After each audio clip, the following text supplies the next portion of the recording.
Halo, selamat pagi pemirsa. Kasus kekerasan seksual di Lampung masih tinggi. Dinas Pemberdayaan Perempuan dan Perlindungan Anak Lampung merilis sepanjang tahun 2021 ada 177 kasus terungkap dengan jumlah korban mencapai 196 orang. Lalu apa yang melatar belakangi hingga kasus kekerasan seksual masih tinggi?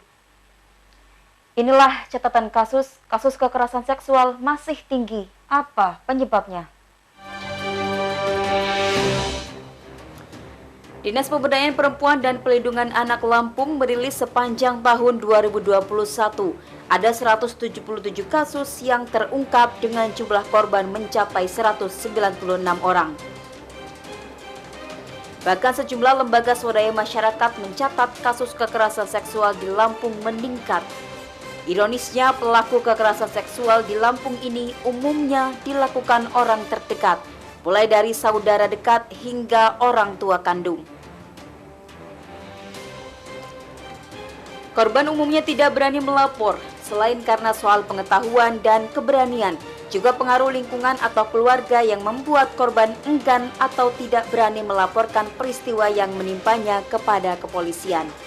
Tim Liputan iNews melaporkan.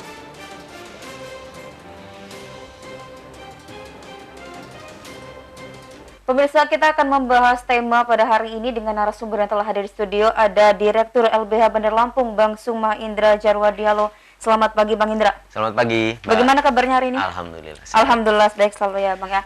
Bang, ini tema yang masih saja menghantui Lampung ya, karena sampai hari ini kasus kekerasan seksual ternyata masih juga tinggi.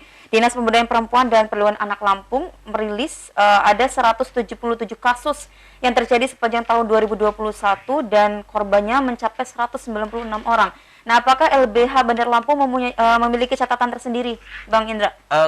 Kita memiliki catatan sendiri, Mbak. Kalau tadi disebutkan ada 177 kasus, LBH menduga itu lebih banyak sebenarnya. Karena memang secara prinsip korban-korban kasus kekerasan seksual ini juga memiliki kendala di dalam konteks dia untuk menyampaikan bahwa dia sebagai korban pelaku kekerasan seksual. Nah, hari ini juga kita LBH Bandar Lampung ada 3 kasus kekerasan seksual yang juga kita dampingi, ya kan, 1 di Bandar Lampung, 2 di Lampung Timur, dan kita melihat dari pendampingan yang kemudian kita lakukan banyak faktor yang kemudian memang dirasakan oleh para korban kekerasan seksual yang terjadi. Berarti artinya angka yang dirilis oleh Dinas Pemberdayaan Perempuan Perlindungan Anak ini masih jauh ya dari realita yang sebenarnya? Pasti. Mungkin bisa dipastikan, mungkin kalau kita konfirmasi lagi ke Dinas PPA, ya kan, terkait dengan data-data yang ada, sejauh ini, ya kan, belum ada lembaga yang clear yang memang menyajikan soal jumlah data secara real terhadap kasus kekerasan seksual. Itu kan data-data yang diambil dari mereka yang sudah melakukan pengaduan. Nah, data-data yang para korban kekerasan seksual yang tidak mengalami melakukan pengaduan itu kan juga sangat susah untuk didapatkan, kan gitu. Nah, ini juga menjadi PR bersama bagaimana kemudian bicara masalah pencegahan terhadap kasus-kasus kekerasan seksual yang terjadi. Tapi secara prinsip bicara masalah kasus kekerasan seksual di Lampung, ya kan, kita melihat bahwa ada hampir semua kabupaten itu dia hari ini sebagai kabupaten layak anak. Kan hanya ada 2 kabupaten yang kemudian tidak menerapkan itu. Artinya kemudian dari itu, ya kan, pemerintah daerah kan memiliki tanggung jawab yang lebih terhadap pemberantasan pelaku kejahatan kekerasan seksual ini, dan kemudian memiliki upaya lebih terhadap perlindungan perempuan dan anak. Oke, tapi kalau kita melihat kelas balik dari tahun 2020, apakah mengalami peningkatan atau justru penurunan dengan tahun ini? Kalau dari data-data yang ada itu mengalami peningkatan. Misal di beberapa daerah yang juga kita catatkan, terakhir juga kita misal konfirmasi di beberapa instansi PPA di Lampung Timur, kemudian Tulang Bawang, jumlah kasus yang mereka sampaikan itu cukup mengejutkan. Ya, kan, artinya kemudian itu mengalami kenaikan. Bahkan kalau dari beberapa data dari Infit yang secara keseluruhan di Indonesia ini mengalami tren kenaikan. Kalau tidak salah hari ini sudah mencapai di 2020 itu mencapai angka 12.000 se-Indonesia. Yang sebelumnya itu ada sekitar 11.000 sekian. Artinya tren terhadap kasus kejahatan seksual ini hari ini mengalami peningkatan dengan beberapa, ya kan, kalau kita sejauh ini memantau kondisi media banyak sekali, ya kan, kasus-kasus kekerasan seksual yang memang hari ini cukup mengagetkan publik. Gitu. Kalau di persentase kira-kira dari 2020 sampai hari ini ada berapa persen peningkatannya, Bang Indra? Kalau untuk persentase ya agak apa ya, kurang pasti karena memang fenomena kasus kekerasan seksual ini seperti fenomena gunung es. Kan gitu. Karena memang yang muncul sebagai data itu adalah korban-korban yang berani berjuang untuk menuntut keadilannya dia sebagai korban kekerasan seksual. Tapi apa dari semua kasus yang paling menonjol dari kasus pelecehan seksual ini? Kalau di Lampung ya kan kita sempat juga menangani NV ya kan yang pada waktu itu dia sebagai korban kekerasan seksual dan mengalami korban kekerasan seksual oleh pendampingnya. Dan kemudian hari ini kita mendampingi kasus sama ya kan di Lampung Timur juga dengan korban hari ini berumur sekitar 14 tahun dan perkembangannya dengan kondisi hamil. Dan dia dugaannya diperkosa oleh waktu itu 10 orang, tapi kemudian yang sudah melakukan itu 3 orang karena memang kemudian ada kepolisian yang pada waktu itu ada dan kemudian bubar. Dan sejauh ini proses penanganannya juga masih sangat, kita lihat masih sangat lama ya kan, karena dari proses pelaporan sampai dengan hari ini dari begitu banyak pelaku baru 1 orang yang kemudian itu ditangkap. Artinya kan kendala-kendala terhadap proses penegakan ini juga harus kita urai. Baik, dari banyaknya kasus tadi Bang Indra menyebutkan bahwa banyak sekali korban yang enggan melapor begitu. Nah, apakah yang selama ini sudah terungkap akhirnya korban mau terbuka begitu Bang Indra? Yang hari ini sudah terungkap atau kemudian terbuka itu juga menjadi PR, Mbak. Karena gini, dari beberapa case yang ada yang hari ini kita dampingi itu justru kita melihat perjuangan korban untuk melakukan laporan itu sungguh besar tantangannya. Yang pertama dari sisi penegakan hukum. Dari kasus di Lampung Timur itu sekitar 7 bulan baru kemudian pelakunya itu ditangkap. Dan kemudian perspektif masyarakat terhadap dia sebagai korban itu sangat-sangat lemah. Bahkan informasi terakhir ya kan yang kita dapatkan dan kita gali dari lingkungan sekitar, keluarga dan korban itu sempat diinformasikan untuk meninggalkan atau pergi dari lingkungan itu. Artinya kan juga berbicara soal perjuangan korban kasus kekerasan seksual ini bukan hanya berbicara soal keadilan, tapi berbicara hak-hak lain dan dia sebagai manusia. Artinya juga kemudian bukan hanya dari sisi penegakan hukum, artinya masyarakat juga harus paham bahwa situasi korban itu seperti apa. Berarti artinya stereotip dan juga stigma di masyarakat masih menjadi salah satu faktor begitu ya Bang Indra ya? Masih. Lalu dari semua yang kasus yang selama ini ditangani oleh LBH, kita juga melihat ada indikasi juga ternyata justru pelakunya ini adalah orang terdekat. Tapi Bang Indra kita akan bahas setelah jeda pariwara berikut. Pemirsa, obrolan kita semakin menarik, namun kita harus jeda sejenak, tetap di catatan kasus.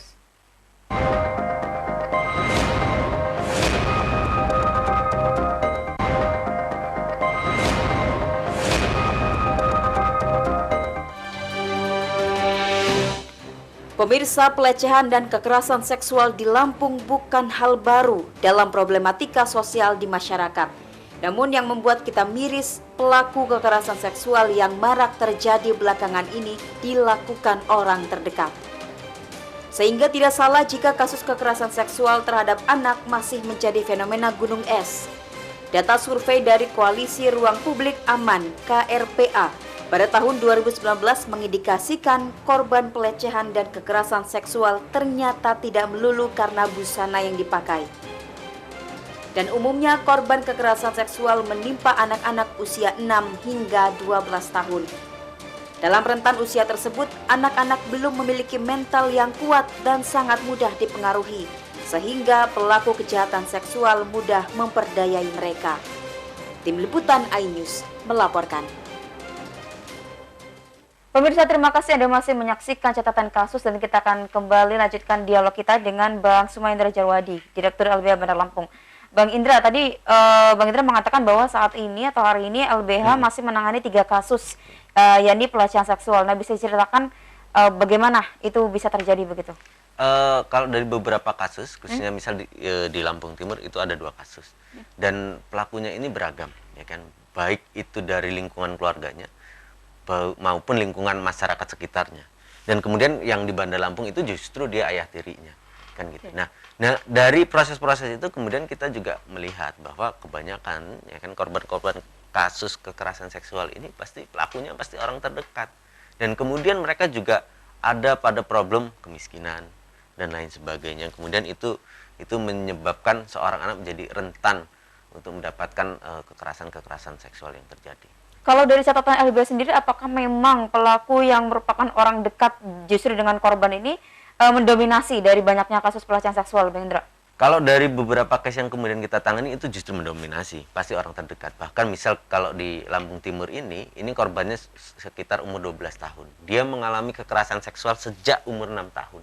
Dan pelakunya adalah saudara iparnya, kakak iparnya sendiri yang kemudian dia tinggal di dalam satu lingkup rumah. Kalau kemudian kita turun ke lapangan, ya kan, kita melihat kondisi korban, kondisi sosialnya, itu sangat-sangat miris sekali. Dan bahkan faktanya kemarin kita turun ke lokasi, ayahnya sendiri pun, ya kan, di dalam konteks mengungkap kasus kekerasan seksual yang terjadi kepada anaknya sendiri, ini nggak mau. Ayahnya menyampaikan ke anaknya untuk tidak mau melakukan laporan ke kepolisian, untuk menjaga hubungan iparnya dan anaknya itu, dan kemudian bahkan sampai kemudian anaknya itu bajunya dikeluarkan dari rumah atau diusir. Nah, ini kan menjadi kondisi kendala-kendala. Tapi secara prinsip, apakah kemudian dia statusnya anak itu tidak memiliki hak terhadap keadilan, terhadap kejahatan yang dialami. Nah, itu yang kemudian terus kita gali, dan sejauh ini kita pastikan kita akan terus mendampingi korban.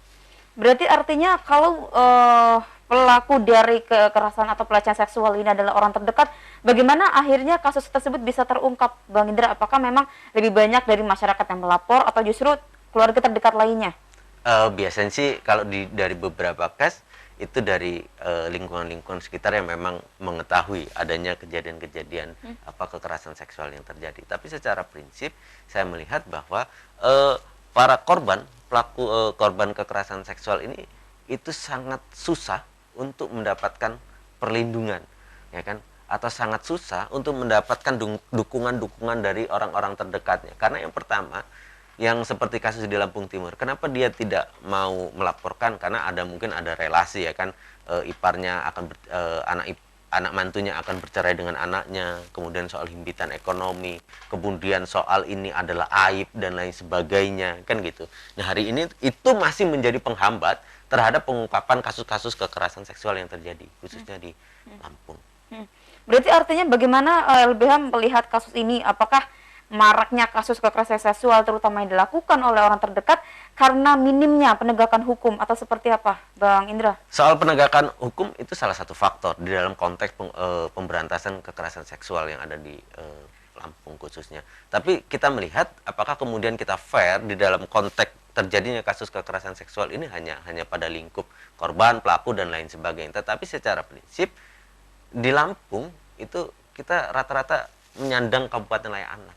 Artinya pemerintah daerah punya tanggung jawab yang lebih terhadap memastikan atau menekan terhadap angka kasus kekerasan seksual yang terjadi, bahkan terhadap rehabilitasi korban dan lain sebagainya, kan gitu. Apalagi misal Lampung Timur, dia sebagai penyandang Kabupaten Layak Anak harus punya treatment sendiri dan upaya-upaya terhadap penuntaskan kasus-kasus kekerasan seksual yang terjadi. Oke, ini berarti ada tempat ini nih, kalau tadi Bang Indra bilang hampir semua kabupaten di Lampung ini menyandang Kabupaten Layak Anak, tetapi sampai hari ini masih tinggi kasusnya. Jadi apakah status dari Kabupaten Layak Anak ini sebagai seremonial sebelah atau bagaimana? Itu juga kadang kita melihat dan terus kita evaluasi soal-soalan terhadap kasus-kasus kekerasan seksual yang terjadi. Bahkan terakhir yang di Lampung Timur kita kirimkan surat juga, ya kan, ke Bupati, ya kan, terhadap klarifikasi lah soal penanganan terkait dengan kasus-kasus kekerasan seksual yang terjadi khususnya di Lampung Timur. Misal juga kita lihat lagi di Bandar Lampung, kan gitu. Kita menyandang Kabupaten Layak Anak. Tapi kalau kemudian kita track lebih jauh lagi, ya kan, soal misal RTH, ruang terbuka hijau, taman bermain anak dan lain sebagainya, ya itu sangat minim. Artinya jangan-jangan kemudian Kabupaten Layak Anak ini hanya jadi simbol-simbol saja. Dan saya harap kita yang terus fokus terhadap penanganan, ya kan, pembelaan korban kasus kekerasan seksual, ya kita harus memastikan pemerintah daerah harus fair terhadap penuntasan dan pemberantasan kasus-kasus kekerasan seksual. Berarti kalau sejauh ini bagaimana LBH melihat komitmen dari penegak hukum sendiri nih, Bang Indra, untuk bisa mengungkap dan juga menangani kasus pelecehan seksual yang terjadi di Lampung sampai hari ini? Ya, kalau bicara soal komitmen ya sejauh ini kita terus mengevaluasi atau memberikan masukan kepada aparat penegak hukum. Karena memang misal dicontohkan di Bandar Lampung saja, dari dia kalau tidak salah di Oktober, ya kan, kalau tidak salah saya lupa datanya, Oktober 2020 itu sampai dengan hari ini juga masih lama. Artinya udah hampir 1 tahun korban melakukan pelaporan, ya kan? Ya faktanya pelaku nggak ditangkap. Yang di Lampung Timur pun hampir 1 tahun baru 1 dari sekian banyak pelaku. Artinya kan juga kemudian, ya kan, aparat penegak hukum memiliki prioritas yang clear, bukan hanya percepatan soal penanganannya, tapi juga bagaimana kemudian menangkap pelaku. Bahkan yang di Lampung Timur, ya kan, penangkapan pelaku itu juga diarahkan korban memancing dan lain sebagainya. Karena apa? Karena sejak dia lapor sampai dengan prosesnya berjalan, korban itu masih melihat pelaku itu masih keliling-keliling di depannya gitulah. Berarti berapa idealnya untuk bisa kasus ini bisa terungkap dan berjalan, Bang Indra? Tapi kita akan bahas setelah jeda pariwara berikut. Pemirsa, kita akan kembali setelah jeda pariwara berikut, tetap di catatan kasus.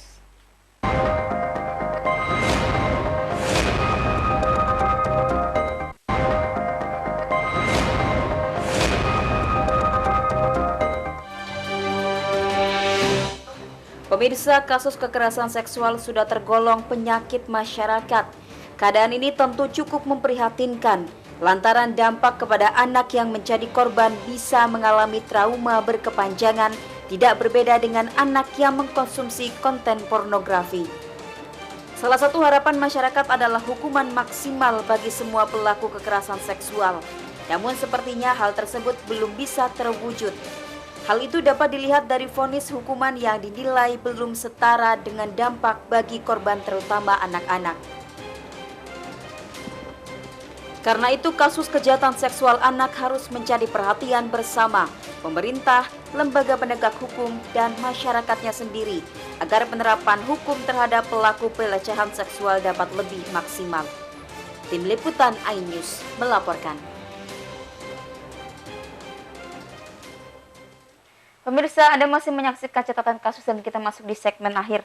Bang Indra, kalau kita melihat tadi gitu, komitmen dari penegak hukum sendiri memang saat ini ya masih kurang atau jauh dari kata maksimal. Lalu bagaimana nih LBH sendiri melihat gitu, apakah penegak hukum ini terkesan memang ya tidak mau maksimal atau memang ada beberapa kendala di lapangan atau seperti apa, Bang Indra? Yang pertama, di dalam konteks penegakan hukum kasus-kasus kekerasan seksual ya hari ini kita melihat masih kurang, ya kan, khususnya misal soal pelaksanaan perlindungan terhadap korban kekerasan seksual, sehingga dari seluruh kawan-kawan jaringan LBH, ya kan, kemudian jaringan organisasi perempuan itu selalu menyampaikan soal pengesahan RUU PKS.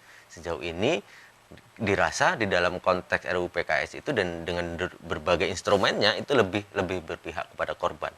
Bahkan misal seperti ini, soal bagaimana instrumen pencegahan kekerasan seksual yang terjadi. Misal kalau kita berkaca Permendikbud nomor 30 tahun 2001, itu pun juga masih mendapat kendala dan penolakan dari pihak-pihak tertentu. Tapi kita melihat bahwa justru Permendikbud nomor 30 itu adalah bagian dari mana sebuah institusi pendidikan untuk mencegah. Karena apa? Karena kan soal kasus kekerasan seksual ini pasti ada relasi. Ya, kan relasi yang gender yang clear, yang kemudian menekankan ya anak perempuan itu jadi korban. Karena apa? Karena ada relasi yang timpang di dalam konteks itu gitu loh. Misal dosen, mahasiswa, ya kan gitu. Ini anak, orang tua, anak pendamping dan lain sebagainya, sehingga mereka akan terus tereksploitasi dengan konteks-konteks itu gitu. Sehingga itu yang kemudian harus secara kultur, ya kan, itu harus kita sampaikan juga bagaimana kemudian relasi antara perempuan dan laki-laki dan lain sebagainya, termasuk juga soal perangkat penegakan hukum terhadap kasus kekerasan seksual yang ada. Oke, kalau tadi Bang Indra mengatakan bahwa proses penanganannya memakan sampai 1 tahun dan lain sebagainya. Memang berapa lama idealnya pengungkapan dan penanganan kasus pelecehan seksual ini, Bang Indra? Kalau soal ideal atau tidak ideal, yang pasti itu harus secepatnya, kan gitu.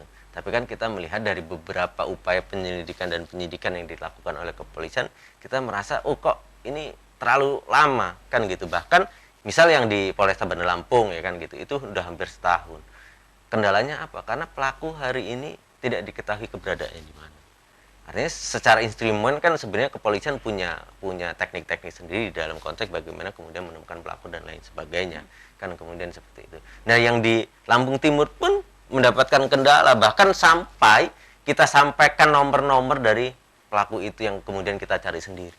Dan alhamdulillah ya kan baru satu yang tertangkap dan dari sekian banyak. Artinya kan juga di dalam konteks penegakan hukum kita minta kepada aparat penegak hukum untuk secara serius dan tegas di dalam konteks penanganan kasus-kasus kekerasan seksual yang terjadi.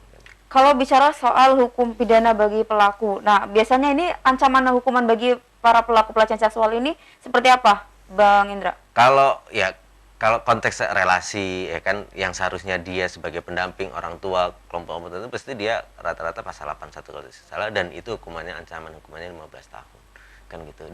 Dan sebenarnya apakah kemudian di dalam konteks penegakan hukum dan ancaman hukum itu akan berdampak kan gitu. Ya saya rasa bukan hanya di dalam konteks penghukuman terhadap pelaku, tetapi dari konteks kultur dari masyarakatnya melihat soal kasus kekerasan seksual, korban kekerasan seksual, ya kan, dari bagaimana kemudian pemerintah daerah, ya kan, sebagai kabupaten layak anak untuk dapat juga melakukan upaya-upaya yang lebih terhadap pencegahan kasus-kasus kekerasan seksual.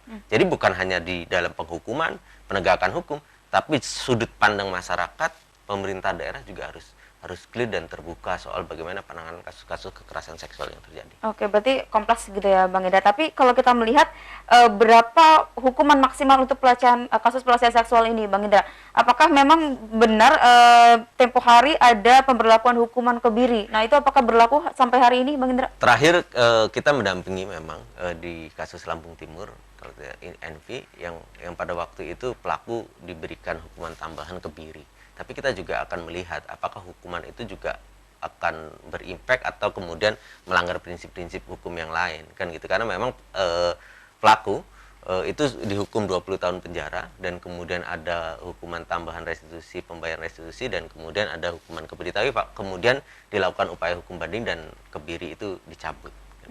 Berarti artinya kalau kebiri dicabut, lalu apakah hukuman tertinggi yang dijatuhkan kepada pelaku pelecehan seksual ini sudah memberikan efek jera? Kalau pemantauan dari LBH sendiri. Kalau soal efek jera dan lain sebagainya kan soal pemidanaan pasti mengacu pada efek jera ya kan gitu. Tapi soal efek jera ini kan bukan kemudian menjadi faktor yang kuat juga di dalam konteks untuk menekan angka kekerasan seksual. Artinya semua stakeholder memiliki tugas tanggung jawab terhadap kasus-kasus kekerasan seksual kan gitu. Lingkungan masyarakat, aparat penegak hukum, pemerintah daerah. Jadi bukan hanya kerja di wilayah penegakan hukum di hukum berat dan lain sebagainya. Soal hukum berat pasti. Tapi soal kemudian lingkungan, penegak hukum, dan pemerintah daerah juga harus clear dalam konteks penanganan kasus kekerasan seksual yang ada. Oke, singkat saja Bang Indra. Jadi apa yang seyogyanya dilakukan pemerintah nih untuk bisa menekan angka pelecehan seksual? Saya rasa hari ini banyak pemerintah daerah yang kemudian menyandang kabupaten layak anak. Saya rasa mereka memiliki tugas dan tanggung jawab untuk membuat sebuah peraturan, untuk membuat sebuah kebijakan, untuk membuat sesuatu yang lebih mengintervensi ya kan terhadap kasus-kasus kekerasan yang terjadi, termasuk juga terhadap pencegahan kasus-kasus kekerasan seksual yang ada. Karena mereka menyandang sebagai kabupaten layak anak, ya itu harus dilakukan. Ya. Baik, Bang Indra, terima kasih banyak sudah di studio, dan tentunya kita juga mengucapkan selamat bertugas untuk rekan-rekan LBH Bandar Lampung, dan mudah-mudahan angka kasus pelecehan seksual di Lampung dapat terus ditekan. Amin. Dan pemirsa, kita semua tentu sepakat bahwa penegak hukum harus memberikan efek jera bagi semua pelaku agar pelaku ataupun kasus pelecehan seksual di Lampung bisa ditekan. Demikianlah catatan kasus pada hari ini. Saya Erika Widyasuti mewakili kru yang bertugas pamit undur diri. Terima kasih dan sampai jumpa.